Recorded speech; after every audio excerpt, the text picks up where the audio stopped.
हमारे चैनल को सब्सक्राइब करें और बेल आइकन दबाएं।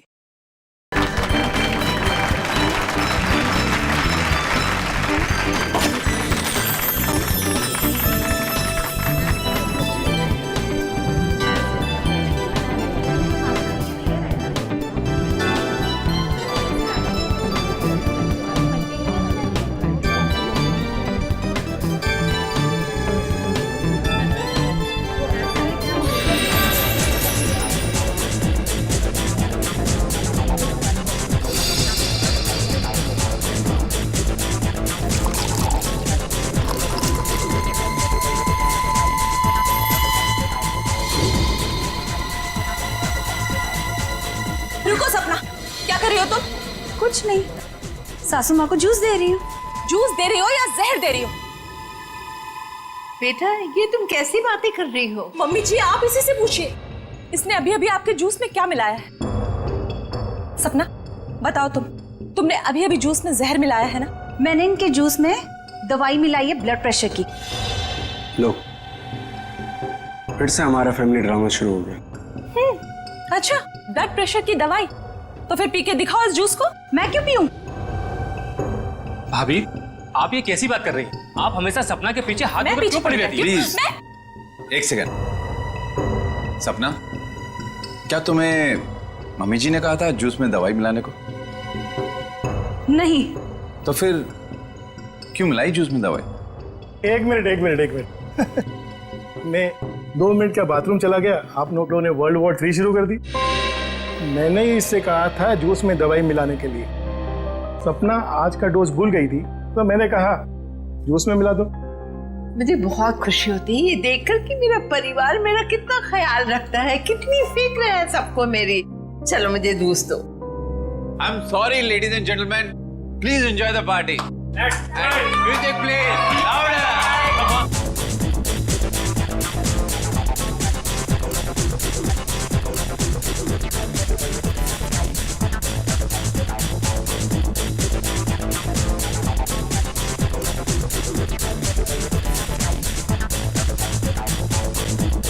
नमस्ते। नमस्ते। मैं कैसे हैं आप? प्रतीक जी मैं बिल्कुल ठीक हूँ, आप कैसे हैं? बस मैं ठीक हूँ। आप कुछ ले नहीं रहे हैं? मैं आपके खाने के लिए कुछ मंगाती हूँ। सरोज। नहीं, आप तकलीफ मत लीजिए, मैं खुद जाकर ले लूंगा। Sure. Yeah it's okay, fine. Hi.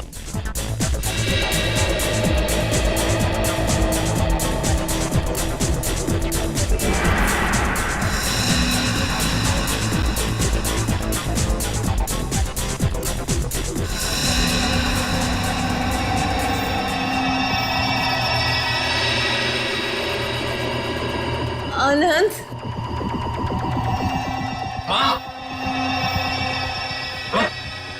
Mummy ji क्या हुआ आपको? मम्मी जी, मम्मी जी।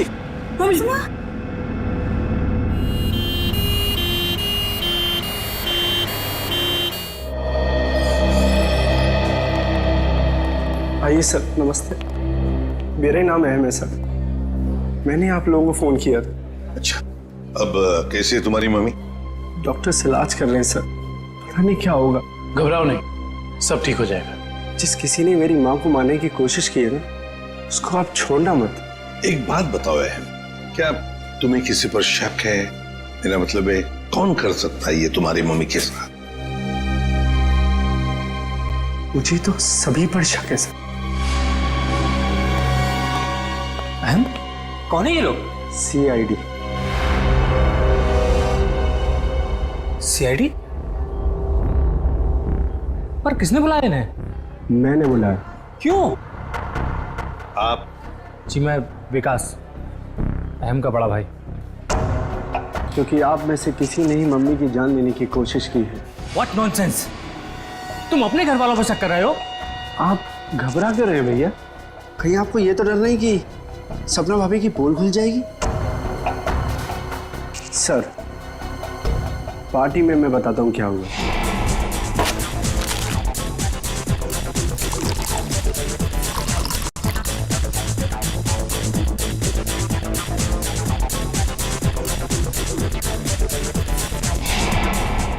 तुम्हारी सपना भाभी पर शक है तुम्हें?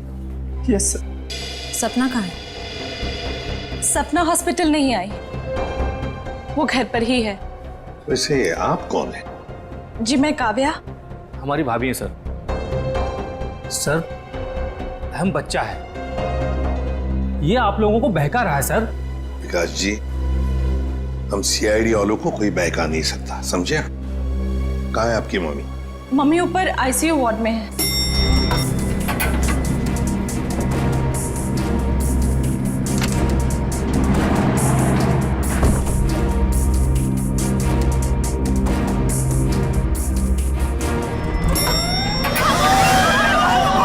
ठीक है, आग लगी है लगता है। तो लोगों को बाहर निकल, जल्दी जल्दी। आइए इधर नहीं, इधर आइए प्लीज, आप लोग इधर आइए। जाओ, जल्दी चलो। चलिए फ्लोर का, जल्दी आइए। नहीं नहीं, आप लोग इधर से आप लोग इधर से जल्दी चलो। चलिए फ्लोर खाली है, चलिए जल्दी आइए। नहीं नहीं, आप लोग इधर से जाइए, संभाल के संभाल के संभाल के।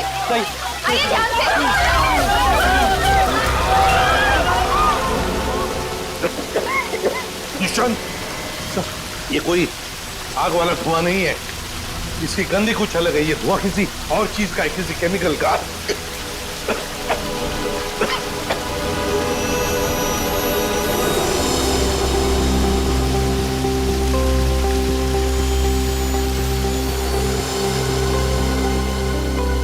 सर, हाँ आपका अंदाजा सही था, ये देखिए smoke bomb. My God, sir कहीं ये स्मोक बॉम्ब फायर अलार्म बजाने के लिए तो नहीं डाला गया था? आश्रया, फायर अलार्म बजाने के लिए ही स्मोक बॉम्ब लगाया गया था। मालिनी का कमरा ढूंढो जल्दी।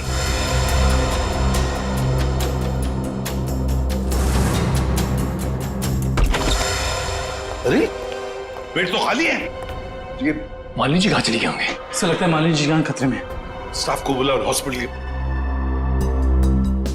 हॉस्पिटल के वार्ड में से एक मरीज गायब होता है और किसे कुछ पता नहीं। वाह, हम भी क्या करते साहब, जब हॉस्पिटल में भगदड़ मची तो हम अपनी जान बचाने के लिए यहाँ से भाग गए। क्या तुम लोग जान बचाने के लिए भागे, मरीज को ऐसे ही छोड़कर? शर्म नहीं आई तुम्हें? सर ये अचानक कैसे हुआ पता भी नहीं चला। हम मालिनी जी के परिवार वालों को बताने ही वाले थे कि उनकी मौत हो गई है। पर क्या उनकी मौत हो चुकी है? जी सर, इसका मतलब किसी ने मालिनी जी की लाश को गायब किया। और सर ये काम किसी हॉस्पिटल के बाहर वाले का नहीं हो सकता। सर आपसे एक रिक्वेस्ट है, ये बात आप अपने तक ही रखिएगा। अगर मीडिया वालों को मालूम पड़ा तो हमारी इज्जत और हॉस्पिटल की इज्जत मिट्टी में मिल जाएगी। सर चुप रहिए प्लीज, सर प्लीज चुप रहिए प्लीज। लाश गायब हुई है हॉस्पिटल से, पर आपको अपनी और इस हॉस्पिटल की इज्जत की पड़ी है। हाँ, एक बात ध्यान से सुन लो, तुम्हारे इस हॉस्पिटल का एक एक दरवाजा, एक एक खिड़की अभी इसी वक्त बंद चाहिए। मुझे एक चिड़िया तक बाहर नहीं जानी चाहिए, समझे? जी सर। सुना तुमने? जी। गो इमीडिएट। दुष्यंत, हॉस्पिटल का कोना कोना छान मारो, कहीं तो छुपा के रखी होगी मालिनी की लाश को, कहीं तो। हाँ।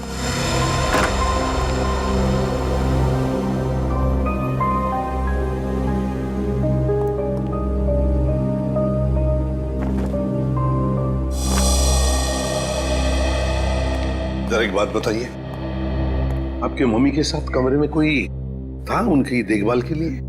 जी सर, मेरे पति आनंद वहीं पर थे। आप मम्मी के साथ थे? तो फिर ये सब हुआ कैसे?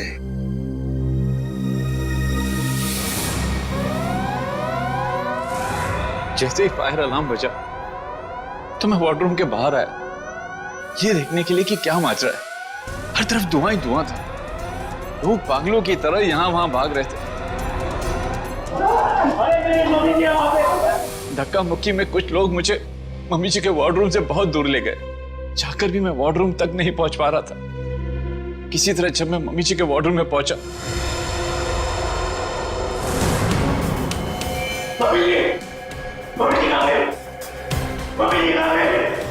तो मम्मी जी वहां पे थी ही नहीं। सर प्लीज प्लीज मम्मी जी को ढूंढ निकालिए।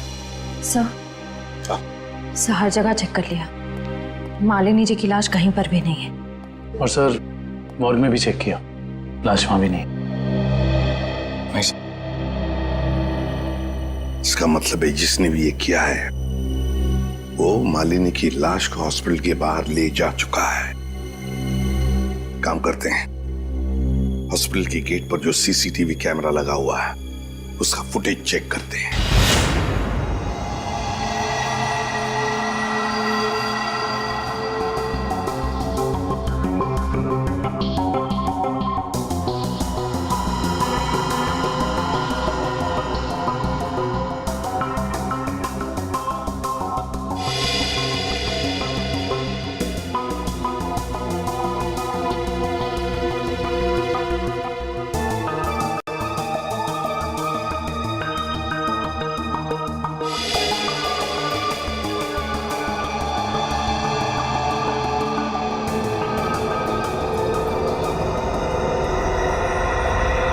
ये देखो, एक झटके में गाड़ी रिवर्स हो गई और हॉस्पिटल के बाहर भी निकल गई। जरूर मुजरिम मालिनी को इसी गाड़ी में लेकर गया होगा।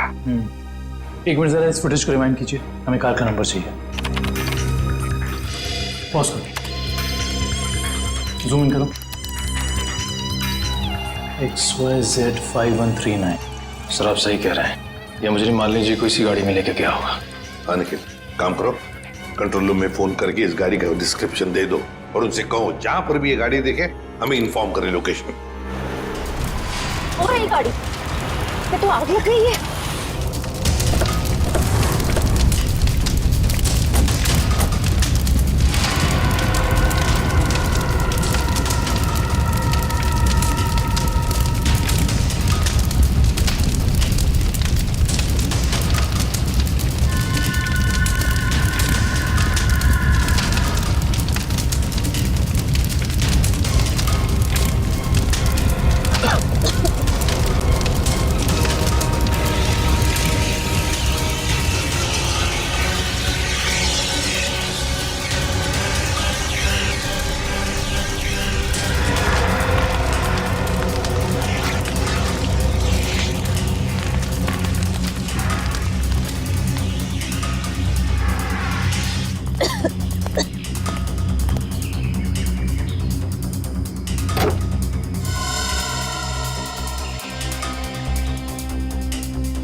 सर सीट्स तो खाली है पर कुछ अजीब सी बदबू आ रही है।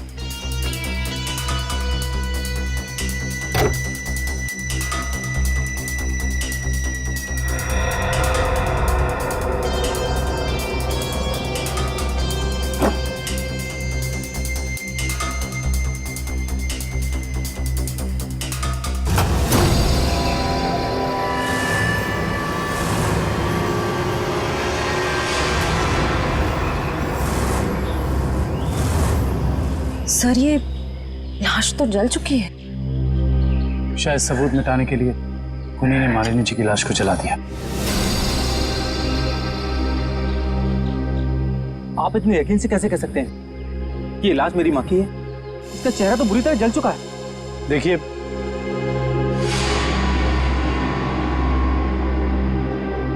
ये अंगूठी देखिए, पहचानते हो इसे?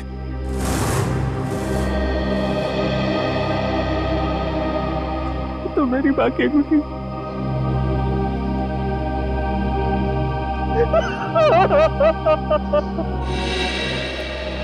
डॉक्टर साहब, कुछ नहीं ताजी? अरे क्या नहीं ताजी है? दया, लाशों से बात करना कोई आसान है क्या? और लाश भी जली हुई हो और मुश्किल हो जाती है ना। आप तो हमेशा कहते थे कि सालुंकी के लिए कोई काम मुश्किल नहीं है? वो तो नहीं दया, खूनी ये सोचता था कि लाश को जला देगा तो हमारा इन्वेस्टिगेशन शुरू होने से पहले ही अटक जाएगा, हमारी नैया बीच भंवर में अटक जाएगी। तो इस अटकी हुई नाव को बाहर निकालिए ना सर। हैं? आप कुछ ना कुछ रास्ता तो निकाल ही लेंगे आप। आपको पता है फ्रेडी आपके बारे में क्या बता रहा था? फ्रेडी क्या कह रहा था मेरे बारे में? नहीं, ऐसा कुछ खास नहीं। वो कह रहा था कि डॉक्टर सालुंकी की उम्र हो गई। अब बहुत ज्ञान है आपको। हाँ देखो दया, जो लोग मेरे संन्यास लेने के बारे में सपने देख रहे हैं ना, उन्हें जाके बोल दो अपनी नींद से जाग जाए। मैं संन्यास नहीं लेने वाला हूँ ना, मैं तो इस केस को सॉल्व करने के बाद स्विट्जरलैंड जाने वाला हूँ। कहाँ जाने वाला हूँ? स्विट्जरलैंड। एग्जैक्टली। हम भी चलेंगे आपके साथ स्विट्जरलैंड, पर पहला कदम तो उठाइए इस केस को सुलझाने की ओर। पहला कदम तो उठ चुका है भाई। अच्छा, ये देखो,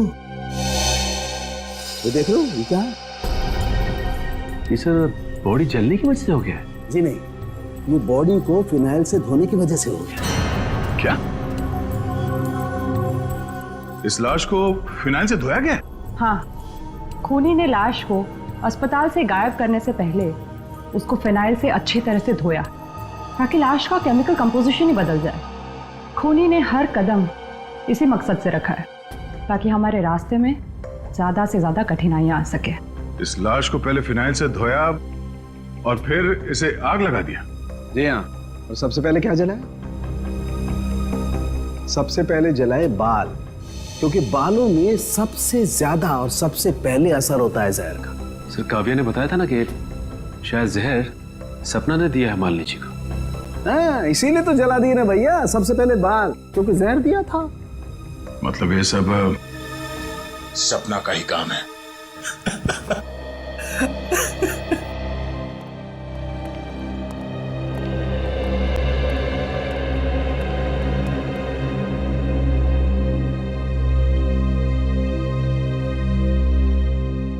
सर आप लोग कुछ पता चला माँ की मौत की वजह क्या थी?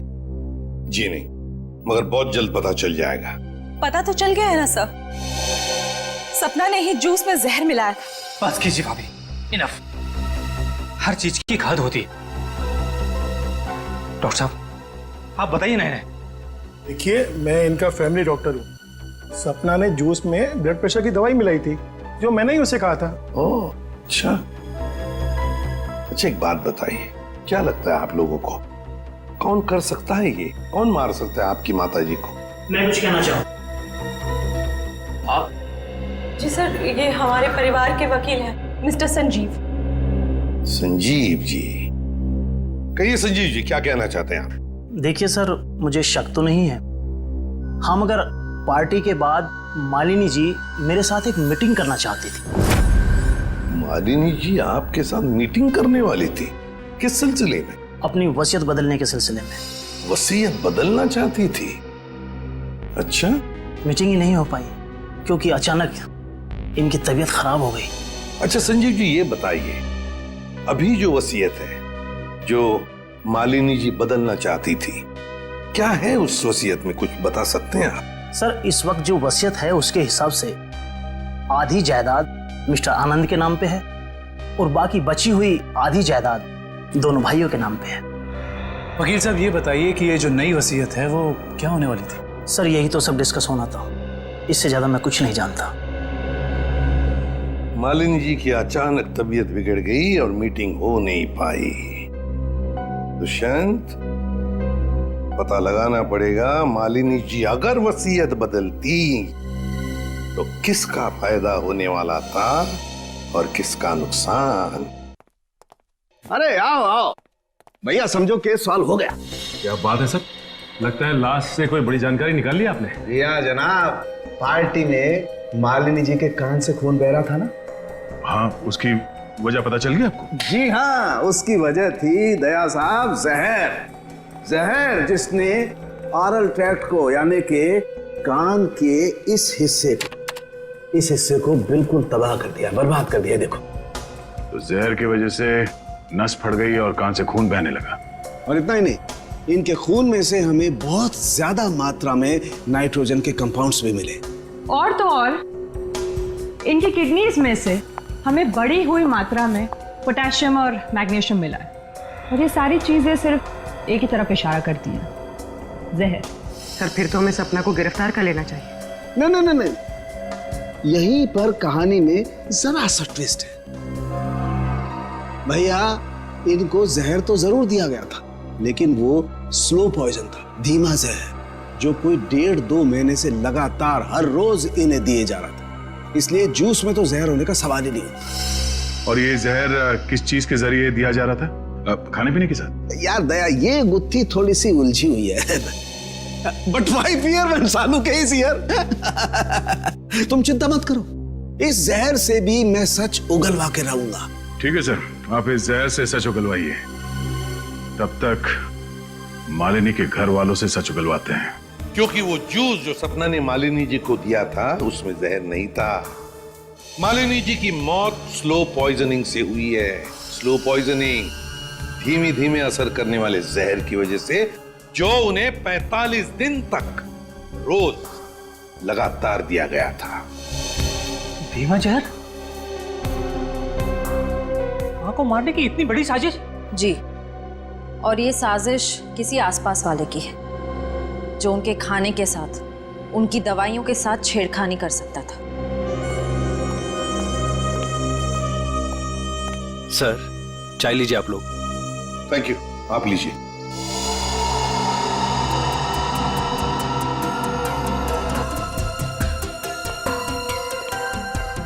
एक मिनट, मैं पी लूं।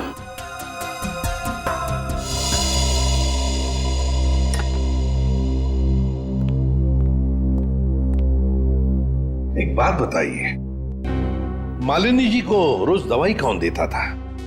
सर, उन्हें दवाइयां सपना ही दिया करती थी। अच्छा।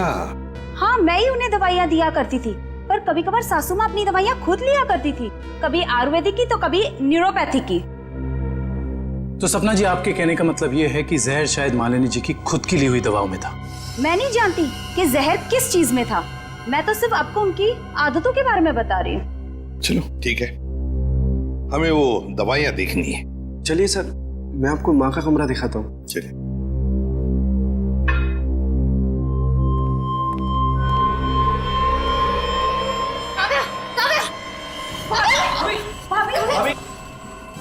भाभी, क्या हुआ आपको भाभी? सांस लेने में दिक्कत हो रही। सुरेश, पानी लाओ। अरे पानी लाओ। दुष्यंत, लगता है इनकी तबीयत बिगड़ती जा रही है, जल्दी से एम्बुलेंस बुला लो और हॉस्पिटल ले जाओ इसे। श्रेया, तुम भी जाओ साथ में।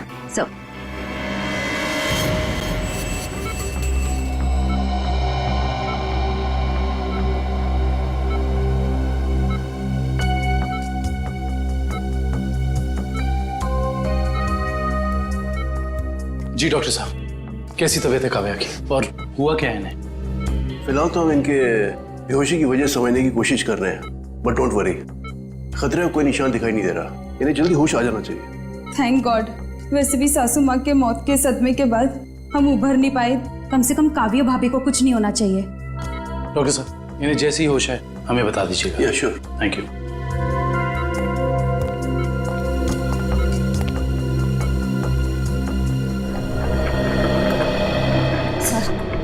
सर, मुझे तो सपना पर शक हो रहा है। वहाँ पार्टी में काव्या के साथ झगड़ा कर रही थी और यहाँ इसे काव्या की इतनी परवाह हो रही है। और श्रेया होना उस चाय में कुछ था जिसे पीते ही काव्या बेहोश हो गई। सर, चाय तो मैंने भी पी थी। थैंक गॉड मुझे कुछ नहीं हुआ। Are you sure Pankaj?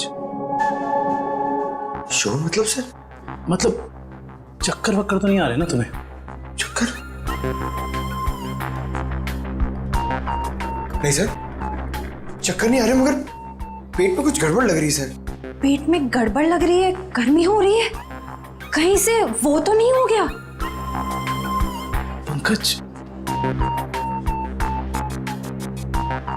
और अगर तुम्हें सीरियसली कुछ हो भी गया है तो हम हॉस्पिटल में ही है ना। कैसे? अजीब बात है, ये काव्या का पति आनंद अभी तक आया नहीं। पंकज, उसका नंबर ट्राई करो।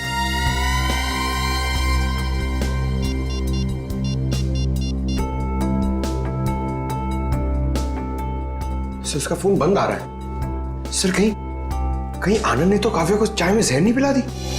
हो सकता है पंकज। सर, अगर चाय में जहर था तो हो सकता है कि नौकर भी शामिल हो। सर, क्या कहा डॉक्टर ने? क्या हुआ काव्या को? सर, डॉक्टर के मुताबिक काव्या की चाय में जहर था और पंकज रिपोर्ट से ब्यूरो गया है। काव्या की चाय में जहर था? सुरेश,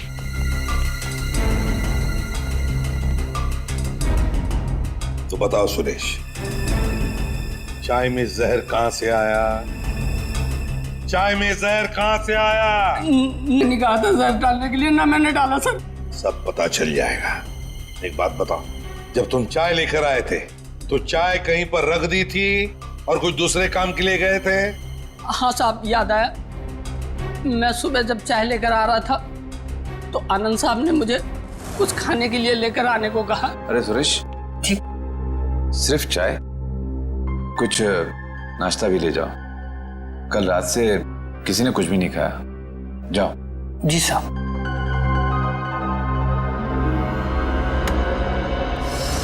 आनंद कहाँ है? सर, ये अपने रूम में सो रहे हैं।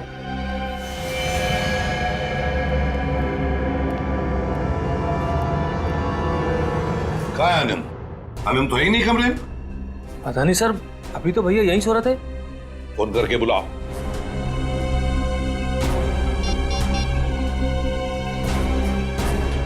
सर, घंटी जा रही, भैया फोन नहीं उठा रहे। घंटी बज रही है पर भैया फोन नहीं उठा रहे हैं। सर, जब सुरेश चाय लेके आया था सर, बिस्किट तो था ही नहीं। और तो और सर, जब चाय आई तो वहां पे आनंद भी नहीं था। तो आनंद को पता कैसे चला कि कौन सा कप किसके हिस्से में जाने वाला है? हाँ वाकई, आनंद तो वहां था ही नहीं चाय पीने के लिए। जब ये सुरेश सबके लिए चाय लेकर आया था तो सारे के सारे चाय के कप एक जैसे ही थे। उसमें एक मग था, मग बड़ा सा, जो काव्या ने उठाया था। तो हो सकता है वो काव्या का खास मग हो जिसमें वो हर बार चाय या कॉफी पीती हो। हाँ सर। और ये बात आनंद को मालूम थी। हेलो एसीपी साहब, मैं डॉक्टर सुमित। हाँ डॉक्टर सुमित, बोलिए। एसीपी साहब, आप जल्दी चले आइएगा, मुझे आपको कुछ जरूरी बात बतानी है। क्या हुआ डॉक्टर सुमित? ये काव्या तो ठीक है ना? हाँ वो ठीक है, मैं आपको फोन पे नहीं बता सकता। आप यहाँ जल्दी चले आइएगा। हेलो, लगता है बहुत बड़ी गड़बड़ हुई है हॉस्पिटल में। Let's go. लिस्ट बना के दोबारा से डिटेल मुझे दे देना, ठीक है? बाकी सब मैं देख लूंगी। डॉक्टर सुमित कहाँ मिलेंगे? सर, उन्हें तो आईसीयू में भर्ती किया है। डॉक्टर सुमित को आईसीयू में भर्ती किया है? क्यों? सर, एक बहुत बड़ा हादसा हो गया। डॉक्टर सुमित अपने कैबिन में खून में लथपथ मिले सर, और उनके सर पे बहुत गहरी चोट आई है। माय गॉड, क्या मिल सकते हैं उन्हें? फिलहाल तो नहीं सर, वो कोमा में है। होश में कब आएंगे नहीं पता। दुष्यंत, जरूर ये वही मुजरिम है जो ये सब कर रहा है। वो अभी भी हॉस्पिटल में ही है, पहले मालिनी के साथ और अब डॉक्टर सुमित के साथ। काव्या सर, कहीं उस मुजरिम का अगला निशाना काव्या तो नहीं? काव्या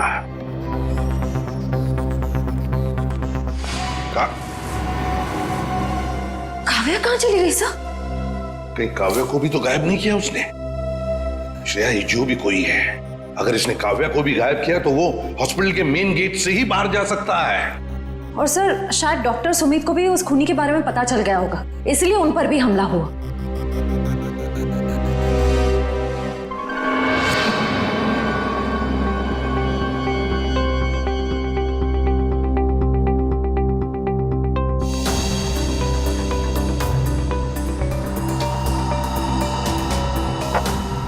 निखिल,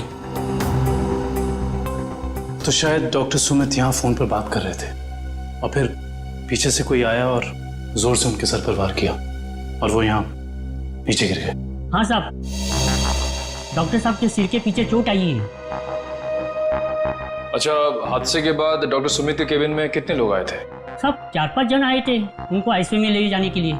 सर, आनंद का अभी तक कुछ पता नहीं चला है। कहीं इस सब के पीछे उसी का हाथ तो नहीं? ये आनंद ही कुछ गड़बड़ है, कुछ न कुछ तो गड़बड़ जरूर है इस आनंद में। आइए सपना जी, आइए। कहाँ गई थी आप?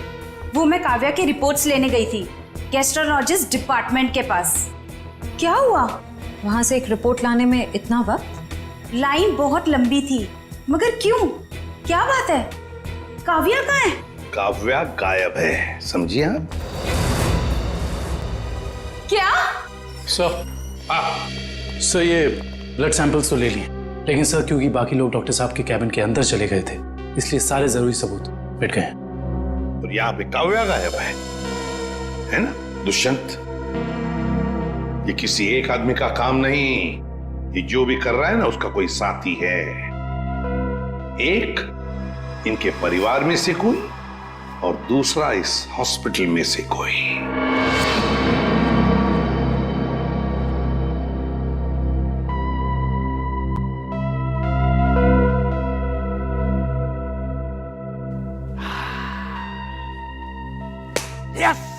Yes eureka.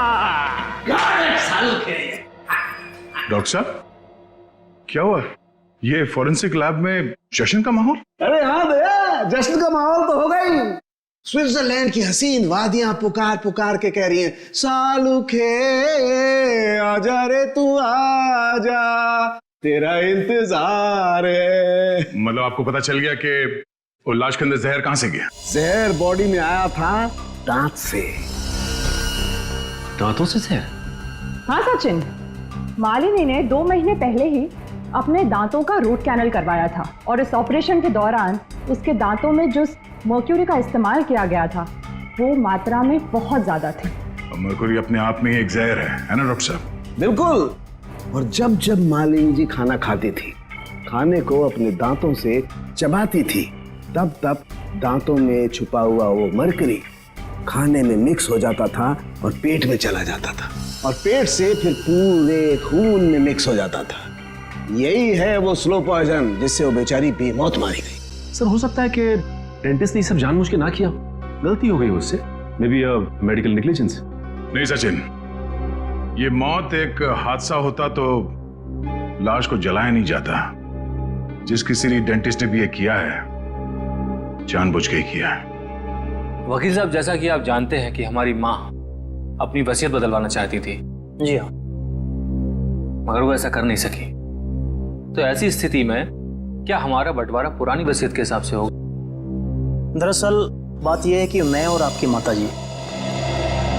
अरे वकील साहब आप, डॉक्टर साहब आप भी? मैं तो सिर्फ ये पूछने आया था कि क्या आपकी माताजी ने कभी अपने दांतों का इलाज करवाया था 1.5-2 महीने पहले? नहीं सर, उन्होंने कभी मुझे तो नहीं, उन्होंने कभी हमें इस बारे में कुछ नहीं बताया। डॉक्टर साहब आप तो फैमिली डॉक्टर हैं, आपको तो पता होगा। मुझे भी कभी उन्होंने इस बारे में कुछ नहीं कहा। दुष्यंत काम करो, घर की अच्छी तरह से तलाशी लो, शायद कुछ मिल जाएगा। और निखिल घर में जितने भी नौकर हैं सबको ऊपर बुलाओ, लेकर आओ। एक बात बताओ, क्या तुम में से कोई जानता है कि मालिनी जी ने अपने दांत का इलाज करवाया था किसी दांत के डॉक्टर के पास 1.5-2 महीने पहले? सब एक दिन अचानक मालकिन के दांतों में दर्द हुआ तो उनका ड्राइवर उन्हें डेंटिस्ट के पास लेकर गया था।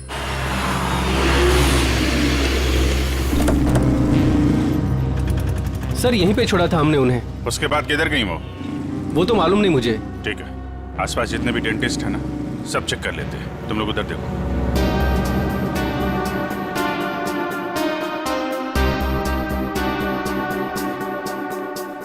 हम लोग सीआईडी से। क्या ये कभी आपके यहाँ इलाज कराने आई थी? No I don't think so. ये यहाँ पर आए हैं। यहाँ से देखिए, ये 2 महीने पुरानी बात है। नो सर, ये लेडी कभी हमारे वहाँ इलाज के लिए नहीं आई। नहीं, मुझे नहीं लगता है यहाँ पर आए हैं। आई नॉर्मली मैं पेशेंट्स को याद रखती हूँ अपने। Thank you very much. Thank you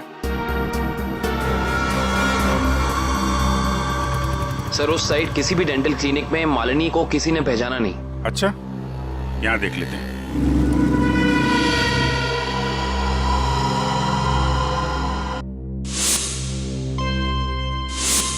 CID वाले आ गए। तुम्हें मालूम है ना तुम्हें क्या करना चाहिए?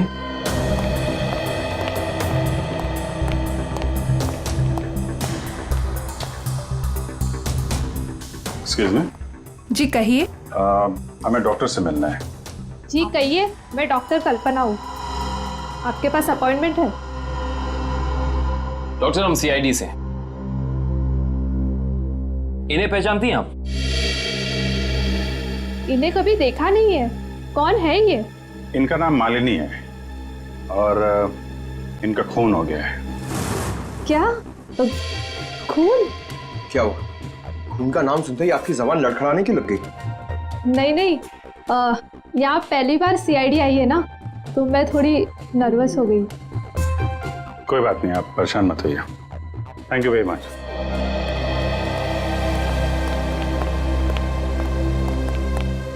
अरे सर, आप लोग अभी तो आए, इतनी जल्दी जा रहे हैं? डॉक्टर प्रतीक ने ठीक से इलाज नहीं किया क्या? डॉक्टर प्रतीक? यहाँ तो कोई लेडी डॉक्टर है ना? No no, no lady, no lady, only gents, only gents, doctor Prateek. अच्छा अच्छा।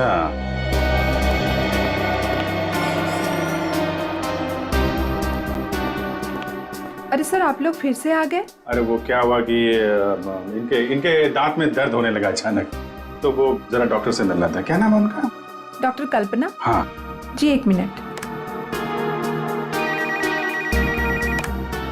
हेलो,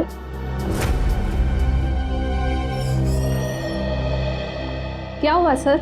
मेरे दांत में बहुत दर्द है, मगर मुझे एक जेंट्स डॉक्टर चाहिए। लेडीज डॉक्टर में वो शर्म आती है। नहीं नहीं, या तो मैं ही हूँ। लेकिन दीवार पे तो डॉक्टर प्रतीक का सर्टिफिकेट लटका हुआ है। ये नाम तो किसी लेडी का नहीं हो सकता ना? चेक कर लेते हैं एक बार, देखो। सर, कहाँ जा रहे हो आप? डॉक्टर प्रतीक? डॉक्टर प्रतीक?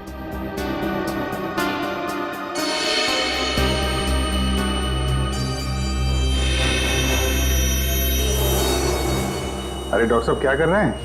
आप चले जाइए यहाँ से। डॉक्टर साहब, कुछ गिर गया क्या यहाँ पे आपका? मैंने कुछ नहीं किया है। आइए आइए, बाहर आइए। आइए। अब चले जाइए यहाँ से। अरे अरे, चले जाएंगे डॉक्टर साहब। आप चले जाइए। अब जाएंगे, पहले थोड़ी बातचीत तो कर लें। लेकिन मैंने कुछ नहीं किया। अरे आइए तो सही, आइए। मैंने कुछ नहीं किया। हाँ। सर, ये ऐसे नहीं मानेंगे। लगता है डेंटिस्ट साहब के दांतों का इलाज करना पड़ेगा। अरे लेकिन हम में से किसी को डेंटिस्ट्री आती नहीं है। अरे नहीं आती तो आ जाएगी। क्यों डॉक्टर साहब, प्रैक्टिस मेक्स मैन परफेक्ट ना? आपने भी तो प्रैक्टिस से सीखा होगा। आती। हाँ तो फिर आइए प्रैक्टिस कर लेते हैं। आइए, बैठिए बेटा। अरे भाई बेटा, बैठिए। आइए बैठिए। बैठिए। ये क्या कर रहे हैं आप लोग? बैठिए। ये गलत कर रहे हैं आप लोग। तुमने जो किया वो ठीक था क्या? मैंने गलत कुछ नहीं किया। गलत तो हम भी नहीं कर रहे डॉक्टर साहब। आप जल्दी से मुंह खोल दीजिए वरना बता। मालिनी का इलाज मैंने किया था। और इलाज के बहाने उसके दांतों में ज्यादा मरकुरी भी तुमने डाली थी। गलती हो गई। गलती नहीं है, ये गुनाह है। किसके कहने पे किया था? मुझे नहीं मालूम। आनंद पैसे दिए थे मुझे, इसलिए। कहाँ मिलेगा ये? भाई को था।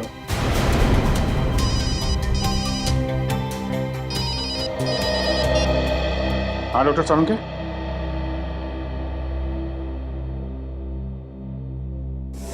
क्या? आनंद रुक जाओ। आनंद, गोली चल जाएगी। आनंद रुको। आनंद!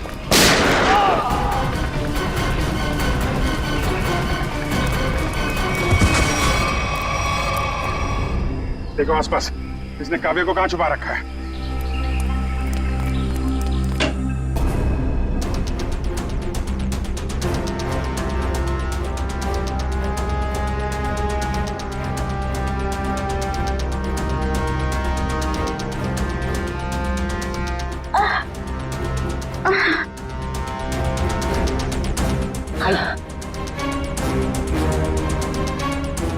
चलो।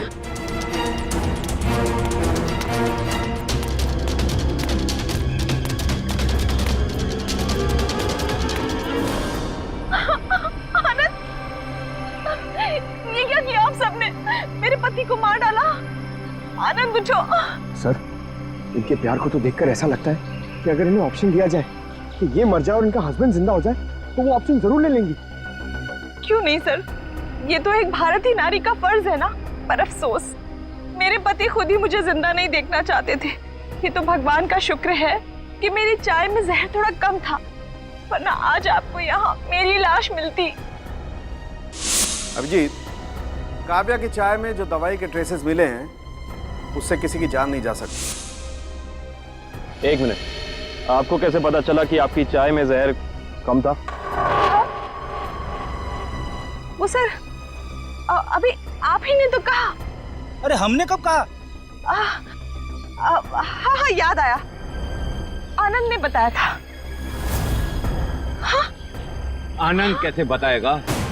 आनंद बेचारा तो खुद ये बात नहीं जानता था। ये बात जानती थी तो सिर्फ एक औरत, और वो औरत तुम हो काव्या। आनंद, तुम जिंदा हो। मेरे साथ इतना बड़ा धोखा। क्या करें, लोहे को लोहा काटता है, उसी तरह धोखेबाज का एक ही इलाज है, धोखा। जब डॉक्टर प्रतीक ने हमें बताया कि आनंद 22 गोदाम में मिलेगा,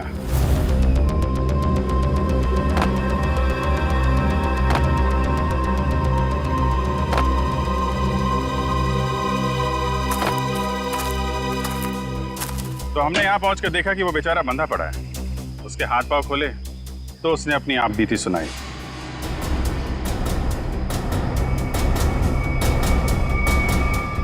किसने किया ये सब? है ये सब मेरी बीवी काव्या ने किया है सर।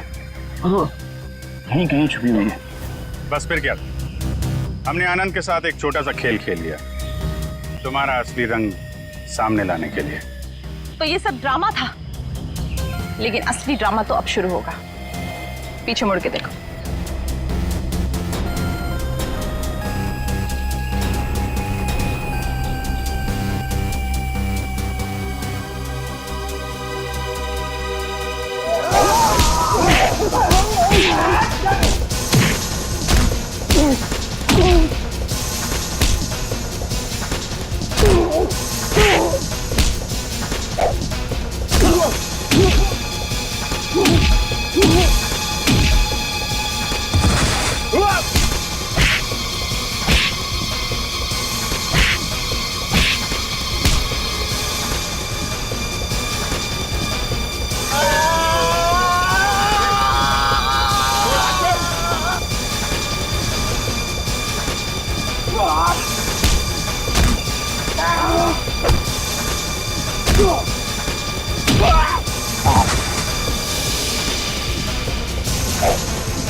बड़ी भारतीय नारी होने का ढोंग कर रही है।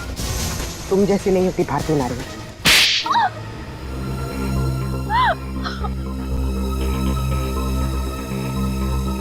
सासू माँ ने आधी जायदाद आनंद के नाम कर दी थी, पर आनंद अपने भाइयों से बहुत प्यार करता था, तो वो अपनी जायदाद का हिस्सा भी अपने भाइयों को देना चाहता था।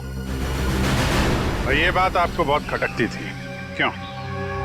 मुझे पता था सर, मुझे पता था कि वो सासू माँ पे दबाव डालेगा वसीयत बदलने के लिए। इसलिए तुमने उन्हें डॉक्टर प्रतीक के पास भेजा, उनकी दांत की तकलीफ का फायदा उठाकर, ताकि इससे पहले कि वो अपनी वसीयत बदले उनकी मौत हो जाए। हाँ सर, और मैंने प्रतीक से कहा अगर वो पकड़ा जाए तो मेरा नहीं आनंद का नाम ले, ताकि आपके सास यानी मालिनी जी के खून के जुर्म में आनंद यानी आपका पति फंस जाए, जिससे 25 करोड़ की आधी जायदाद आपकी हो जाए। हॉस्पिटल में डॉक्टर सुमित तुम्हारी सच्चाई जान गए थे, इसलिए उन पे भी हमला किया तुमने। मैं क्या करती सर, उसने मुझे फोन पे बात करते हुए सुन लिया था। अब बारी है खेल के दूसरे पड़ाव की, जिसमें हम दुनिया को ये दिखाएंगे कि मेरे पति परमेश्वर यानी कि मिस्टर आनंद कुमार ने अपनी ही पत्नी को अगवा कर लिया। तो डॉक्टर सुमित को कोमा में पहुंचा दिया, अपने पति की किडनैपिंग की और मालिनी जी का खून कर दिया। दौलत की भूख मिटाने के लिए इतने सारे जुर्म किए तुमने, लेकिन सजा सिर्फ एक ही मिलेगी, फांसी। For more updates, subscribe to our channel, click the show links and enjoy watching the videos.